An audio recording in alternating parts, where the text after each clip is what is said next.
چې نن ته یو کال افریدی په دې علاقه پراته یاست. زه پرون وزیرستان ته تللی یم. ما له افریدی داسې یو غیرت قوم دي، داسې یو تریالی قوم دي چې په جهان کې نوم دي. د افسوس مې پر دې شي باندې وکړي چې د خپل یو تکړه د قام ننګالی ځوان ملا ته یې نشي تړلی. د یو غله پسې پسې یاست، د غله حمایت کوي چې هغه نه څه ته ضرورت لري، نه دولت ته ضرورت لري،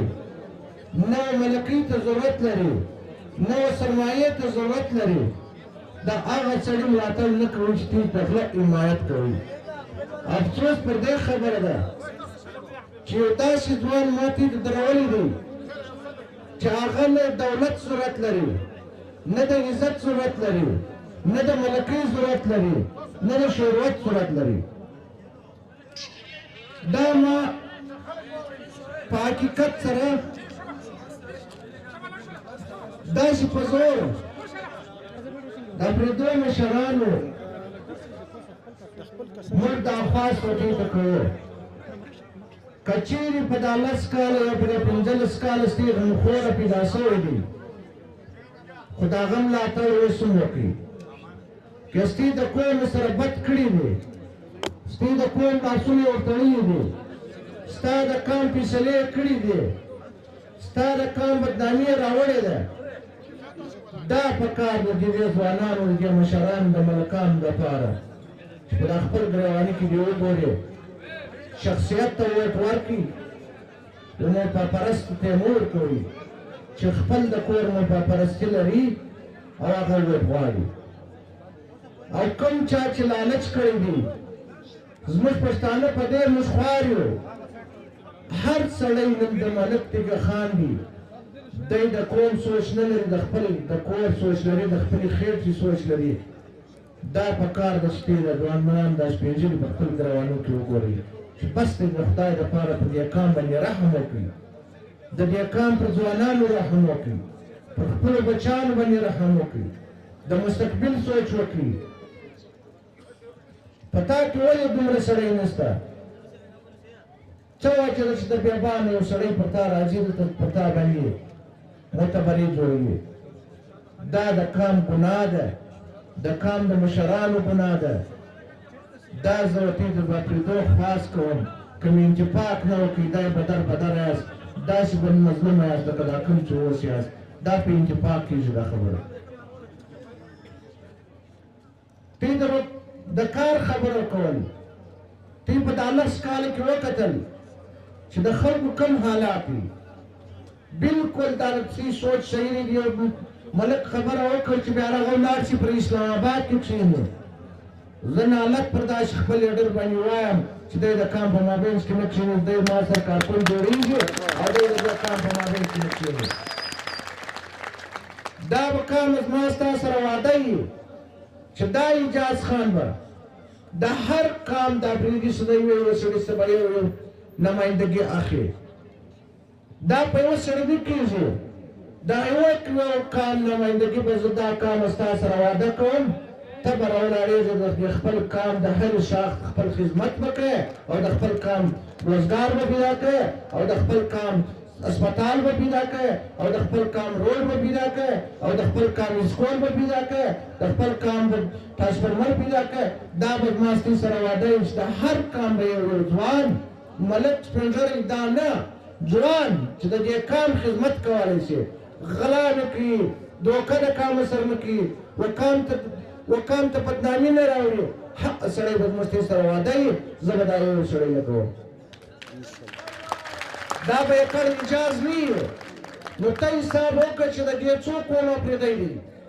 د دې هر قوم چې یو یو سړی شي دا یې 8 کسه اجازه. دا کم لیډر تا ته دا خبره کوي، کم لیډر تا ته دا لاره درښیي؟ دا ستا حق دی.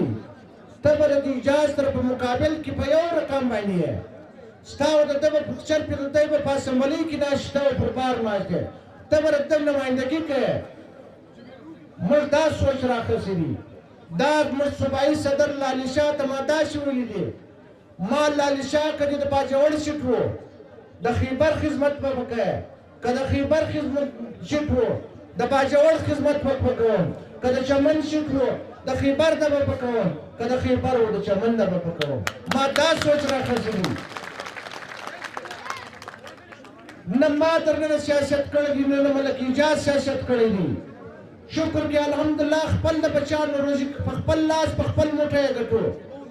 په قوم کې بدنامي نه ده راوړې د قوم دلالي مې نه ده کړې قوم یې نه دی خرڅ کړی په خپل همت دلته راولاړ سوي یو چا نه یې راولاړ کړي یو بل چا په وژو باندې مې توپک نه دی ایښی نه بل چا زموږ په وژه توپک ایښی دی موږ د دې قام د دې یووالي د اتفاق د ورورګلوۍ د خوشحالۍ دپاره تېز راولاړ سوي یو په داسې کې دوی سوچ ولرئ او دا سوچ مه کوئ چې تیو ایجاد ته لالچ وکړي لالچ ته هم د دې دنیا تاوان دی هم د آخرت تاوان دی د لالچ پر دې وکړه چې زما د بچي زما د کور زما د اسکول زما د تعلیم زما د صحت زما د روزګار زما د امن د دا لالچ وکړه که چېر دې اجاز تا سختي سره نه وکړل زه به دې اجاز ته وایم چې اجازه ته خو د پلاکټ ملک زوی وې د کام رنګ دې وربد کړي بدنامي دې ورله راوړل موږ ته دې پیغور راوړي نو نه شابش پر تا باندې موږ به دا ستا ملکي نه منو دا زما پیغام ته در هر کور در ملک ورسوي در هر مشر یې ورسوي مند خوند ته ورسوي چې آیا دا سړی د بلوچستان سره راغلی دی عاجزانو چې کوم پرون زه وزیرستان ته تللی یم دې ځوانانو ته ښکاره کړي چې په تاریخ کې زما دومره حیثیت نه دی زه وزیرستان والا ته سلام کوم چې سلام تی تفصیلي دی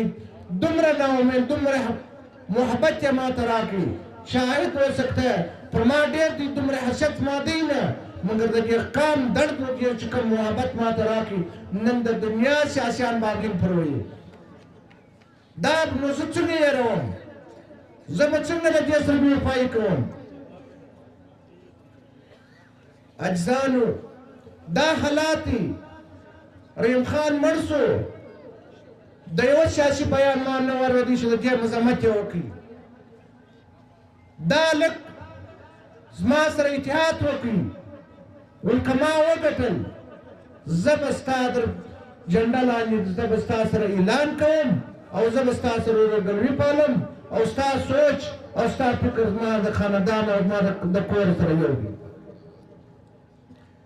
دا څومره افسوس خبره ده د پرون د 3 ورځې کې زما باندې 3 امنیه سوي دي ولې چاته مې تاوان رسولی دی د کام دلالي مې کړې ده وکام ته مې بد راوړي دي وکام ته نقصان راوړم زه خو د کام دپاره ولاړ شوی یم پر څه شي حمله راباندې کېږي دا زموږ د سیاست حالات دي تر دا اندازې په دې سوچ وکړي ځوانانو زما کشر ورور دی اجاز خان ته مې ویلی مال چې موټر به بیا زه تا ته در ښکاره کړم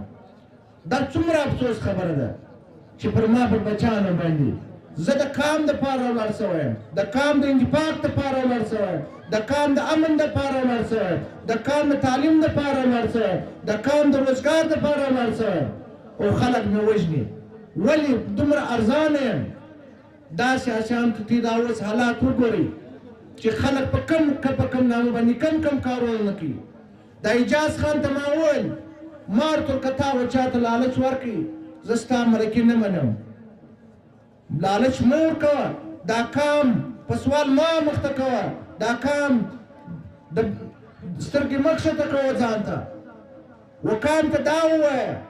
چې وروره که زه په سر د اقتدار رالم بیا ما ته راسه د ګریوان مې ونیسه که ما ستا خدمت نه وکړي دا پښتونوالی شو چې یو څوک راولاړېږي خپل شک په پیسو رانیسي وقام باندې ځغلي وقام ته داره د شپې دروازه وټکوي لالچ ورکوي د 50,000 د 9,000 دپاره زه نالک پر داسې پښتانه کوم چې دی د پښتانه ضمیر رانیسي ولې رانیسي دا مه رانیسه و دې قام ته ګټه راوړه انتفاق وله راوړه امن وله راوړه روزګار ورکړه زموږ پلار و چاته زکات نه ورکوئ اجزانو دا یو خبره دی په ایمان واورئ زما پلار و چاته زکات نه ورکوئ هغه به یو غریب راولاړ شو یو غریب یې راوغوښتي چې زویه مسکین خو یې دا 6 لک روپۍ واخله د کال مابعده بیا زه ستا سره حساب کوم د کال مابعد بیا زه ستا سره حساب کوم چې تا څو آمدن کړی دي څومره ګټه دې کړې ده هغه پیسې به بل ته په واپس ماله راوړې موږ داسې سوچ لرو موږ سوالګر څوک کام نه مخته کړو موږ یو غیرتي پښتانه یو په دې تی سر خلاص کړي ولې خپل ځان بېعزته کوو ولې خپل نوم بدنامه کوو موږ نوم په تاریخ کې لیکلی دی چې پښتون قوم یو بهادره قوم دی ورځ په ورځ موږ خلک د بهادرۍ را ختم کړي دا ګناه اول موږ د دې د سپین ږیرو ده بیا دې د ځوانانو ده چې هر سړی دله راشي زه دا درته وایم چې اپرېدی قوم ملک اجازه یې مه ورکوئ ولاړ شي ماښام سره وکړي چې سره کښېني چې وروره ستې د په قام کې هر سړی د خدمت لري موقع لري زه به دې ملک اجازه ته وایم چې راسه د دې قام په لاره هغه سړي ته کښېنو که مو نه کښېنستو نالت پر دې پارټۍ باندې که د دې قام ګټه پکې راځي که نه یې قام په ګریوان کې وګورئ شپه ورسره یې وکړئ ورځ ورسره یې وکړئ دا ستې د مستقبل سوچ دی دا ستې د ښه ژوند سوچ دی راشي پر دې بچیانو باندې رحم وکړو که پر دې بچیانو رحم نه وکړي اخرت ګټه نیم ده نه ده نقصان مې د دې وخت هم دی د بچیانو ته نقصان رسوي مه یې رسوئ موږ چې مدرسو تاریخ پاکستان جوړ کړی دی په دې بنیاد مې نه دی جوړ کړی چې اپرېده یم په دې واج مې نه دی جوړ کړی چې باجوړه یم موږ وایو موږ مظلومان یو موږ د دې مظلومانو دپاره یو داسې تاج جوړیږو چې د دې قام خدمت وکړي راځي اجسانو ته موږ نن دا کوم د برګیز موږ درې نور پروګرام دي موږ په دې وجه باندې ډېره توقع دي چې دا ما خپل کور ګڼلی و چې ما دلته به اپرېدی داسې چې لکه وزیرستان والا ما ته به دا شابوشۍ راکړي چې وروره تا څنګه موږ سره په دې وطن کې ګزاره تېره کړه زه چې راغلی والله د دې لپاره نه یم چې خیبر والا ستی عزت ته وګورم ستی مال ته وګورم تی ته بدنامي راوړم زه وایم چې الله پاک زما د اپرېدي قوم ته انتفاق راولي زه د انتفاق خبره کوم په دې کې سوچ وکړي که دا زموږ خبرې په خیر کې دي که د خیر خبرې دي ملاتړ مې وکړي که د خیر نه وي وروره موږ ته دعا وکړي چې وروره د الله ته بخیر بخیري موږ قوم ته راوړې والله زه بخیري والا نه یم زه انتفاق والا یم الله مو قدر وکړ موږ په لاره باندې بل پروګرام هم دي ډېر اخباران په ډېر لکه تی چې انتظار کړی دي نو یو پروګرام مو بل دي موږ ته دعا ته ولاړو بیا بل ځای بیا بل دعا کوو بیا بل ځای درې پروګرام نور دي یو جان مننه درته کوم د خیبر والا زه دا یوه خبر درته کوم دا ایجاز کان مه کمزوری کوئ دا وعده به زه ستاسو سره کوم چې ایجاز به نه وي تی به یاست ستا د درد ستا د خبرې ستا د هر څه پروته به زه ولاړ یم تی خو تربرګلوي ده زه به تی ته ولاړ یم د سبا بنده درته ولاړ یم لکه نن چې درته ولاړ یم هر بچی ماته ګیله کولی شي چې ملک ایجاز مې سره دا ناکي وکړ د دې ذمهداري به زه اخلم بیا زه تی ته سلام کوم تی ته حقیقت په انقلاب راولي تبدیلي راولي ښه سوچ مالکان جوړ شي چې الله پاک د دې قام لپاره یو مستقبل سوچ به وکړو د آخرت ګټه ته به ولاړ کړو دعا به د خلکو سوا کړو ځوانان به په روزګار کړو ځوانان د تعلیم سوچ به وکړو د ځوانانو د صحت سوچ به وکړو څنګه د خپل ستا په خیبر کې ښه یونیورسټۍ نشته څه ګناه شوې ده دا ګناه په دې کې ده چې په لالچ باندې یو چا خطا وځي لالت کې پر داسې سړي چې وتې ته راغلی په دا سره په ډبره وله چې وروره ما ته اپر مه راکړه ما ته کار وکړه ما ته روزګار راکړه ما په لالچ مه مخته کوه. زه د سوال سړی نه یم، یو پښتون یم، بهادره یم، زما بهادري مه را ختم کوه. الله مو قدر وکړه. یو جان مننه. زه د په دې کې د ټولو ځوانانو څخه دعوت کوم چې د ریان خان دپاره څوک چلته نشي کولی، د دې دلته یو ښه دعا وکړي چې دا زموږ دپاره یو ډېر د خیر سرمایه وه او ډېر تکړه بهادره هلک و. دا باندې باید چې د مولانا صاحب ته زه وایم چې د دې ګوند په جمع باندې دی ښه یو قرات پسې ووایي، یو ښه دعا پسې وکړي. دا زموږ دپاره موږ به په دې شي کې وګورو ولې زموږ د سر سړی موږ باندې خرابېږي، ولې زموږ د سر سړی وژني. دا کې ځوانانو دا شي ته سوچ راسي وکړو، امن راوړو. اول به موږ امن نه وي زه به څه کوم، زما تعلیم نه وي زه به څه کوم. الله مو قدر وکړه. مولانا صاحب ته راسه یو ښه قرات ووایه، یو ښه دعا وکړه. ریحان زیب دپاره باجوړ دی. أعوذ بالله من الشيطان الرجيم. بسم الله الحمد لله رب العالمين الرحمن الرحيم مالك يوم الدين إياك نعبد وإياك نستعين اهدنا الصراط المستقيم صراط الذين أنعمت عليهم غير المغضوب عليهم ولا الضالين آمين. اللهم اغفره وارحمه ولا تعذبه. اللهم اجعل قبره روضة من رياض الجنة بجاه النبي الكريم صلى الله عليه وسلم. ربنا اغفر لي ولوالدي وللمؤمنين يوم يقوم الحساب. وصلى الله تعالى على خير خلقه.